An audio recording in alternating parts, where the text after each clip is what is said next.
আমরা আমরা শপথ করতেছি যে আমাদের স্বামী স্ত্রীর মাঝে কোনো ঝগড়া হবে না। আমাদের স্বামী স্ত্রীর মাঝে প্রতিদিন ঝগড়া হবে। আমার ঝগড়া ছাড়া ভালো লাগে না। ঝগড়া না করলে আমার পেটের ভাত হজম হয় না। তো বন্ধুরা, সকলেই কেমন আছেন? আমি জানি সকলেই ভালোই আছেন, আর ভালো থাকবেন ভাই না কেন, কারণ আপনারা আমাদের ভিডিও যে দেখেন।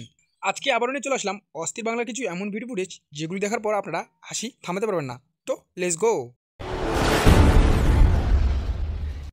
প্রথমে শুরু করবো এই দাদাকে দিয়ে, যে বিয়ে করেছিল লাভ ম্যারেজ করে, কিন্তু লাভ ম্যারেজ যে কতটা ভয়ঙ্কর সেটা আপনারা এই ভিডিওটা দেখলেই বুঝতে পারবেন। ব্যাগকে নেবে? আমি কি চশমা পরে দাঁড়িয়ে থাকবো? ঘড়িকে আমি খুলবো? रुको जरा, सबर करो।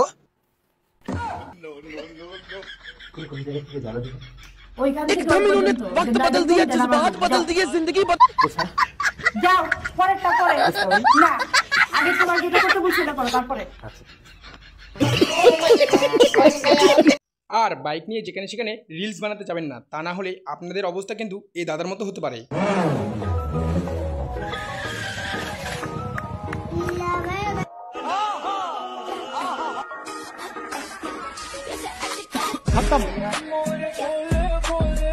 Bye bye.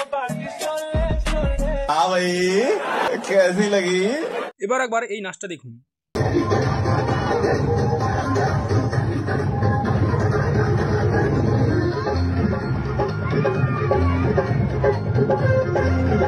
মানতে হবে ভাইয়ের কিন্তু জবাব নেই। আমার বান্ধবী যখন প্রথমবার ব্লগ করে তখন আমার বান্ধবীর অবস্থা। হ্যালো ফ্রেন্ডস, আমি মিতালি। আজকে আমি তোমাদের সাথে শেয়ার করব আমার লাইফের প্রথম ব্লগ।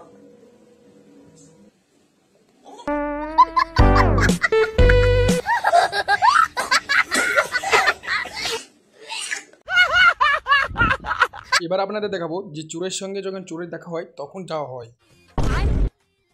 সরি দাদা, सॉरी। भाई यहाँ पे क्या हो रहा है? भाई यहाँ पे क्या हो रहा है? ক্ষমা করে দাও। আমি চুরি করছি।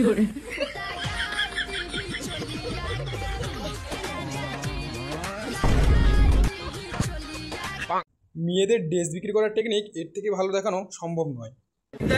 যেভাবে একদম পারফেক্ট, তারপরে এভাবে বলে একটু আকর্ষণ হয়।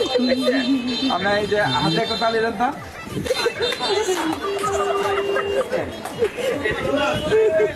আর এই দিদি এখানে বসে বসে বরের সঙ্গে ডুয়েট ভিডিও বানাচ্ছিল, কিন্তু দেখুন শেষে কি হয়।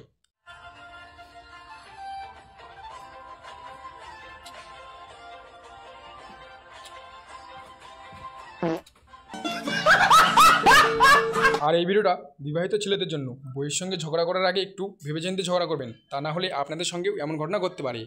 সরি সকালে তোমার সাথে ঝগড়া লাগার জন্য। আমার ভুল হয়েছে, আমার ক্ষমা করে দাও। হ্যাঁ সরি চান। দাও কি হয়েছে? এটা চেঞ্জ করে নিয়ে আসি। আরে রাজীব দাও দাও, চিনি কম দিছি। চিনি কমই খাবো। যাও। না না, আরে এটার ভিতর বিষ।